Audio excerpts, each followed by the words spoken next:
جب جادوگری کا فن عروج پہ آیا اور گھر گھر جادوگر اپنے فن کا مظاہرہ کرنے لگے تو اللہ نے حضرت موسیٰ علیہ السلام کو کرشماتی عصا عطا کیا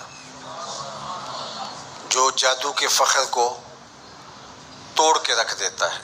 کبھی اژدہا بن جاتا ہے، کبھی ٹارچ بن جاتا ہے، کبھی اتنا لمبا ہوتا ہے کہ پتے جھاڑ لیتے ہیں، کبھی ٹیک لگا کے کھڑے ہو جاتے ہیں. تو یہ عصا ان کو بطور معجزہ عطا کیا گیا جب جادوگری کا فن پورے عروج پر تھا. موسیقیت کا جب بانکپن آیا اور موسیقی کے ذریعے لوگوں کو مسحور کیا جانے لگا تو اللہ نے حضرت داؤد علیہ السلام کو وہ آواز کا جمال عطا کیا کہ جب وہ زبور پڑھتے تھے تو اڑتے پرندے رک جاتے تھے. ایسا حسن عطا کیا.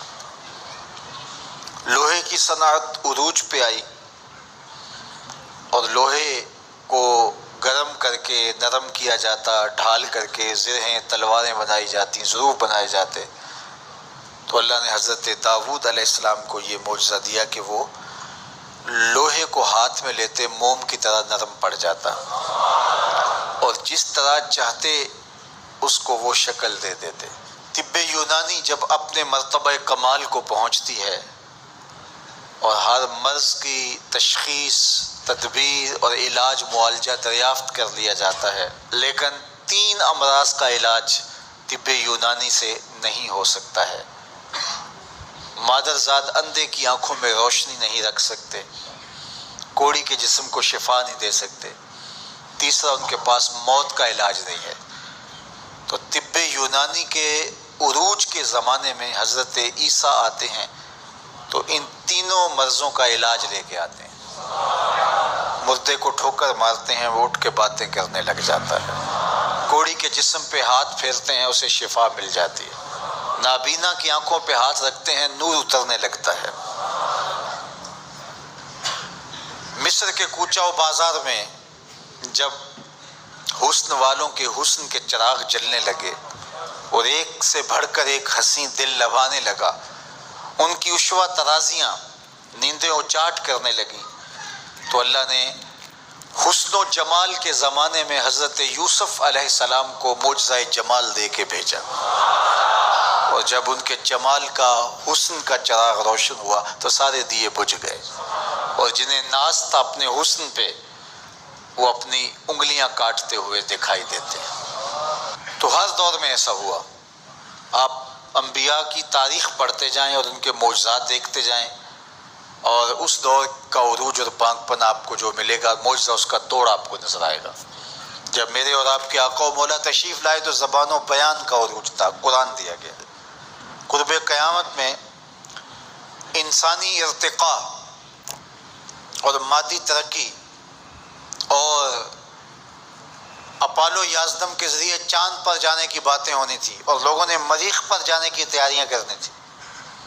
تو اللہ نے اپنے محبوب کو دوسرا بڑا معجزہ معراج عطا کیا کہ دنیا الٹی چھلانگیں بھی لگاتی پھرے، وہاں کسی کا خیال بھی نہیں پہنچ سکتا جہاں محمد عربی کے قدم پہنچ گئے.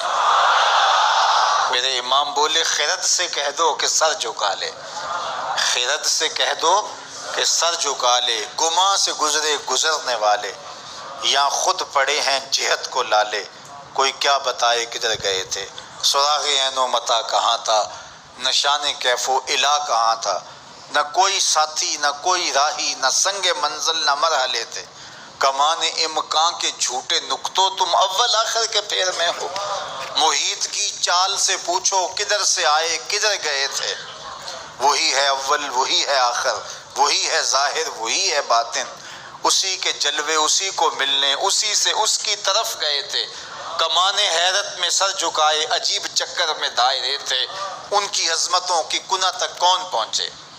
یہاں تو جبریل بھی ہاتھ باندھ کے کھڑے ہیں. جب جبریل نے کہا کہ حضور آگے میں نہیں جا سکتا تو کہا وہی لانے والے اب آنا آگے، جو در دوستی مخلصم یافتی، جب دوستی میں تو نے مجھے مخلص پایا ہے تو پھر راستہ کیوں چھوڑ رہا ہے.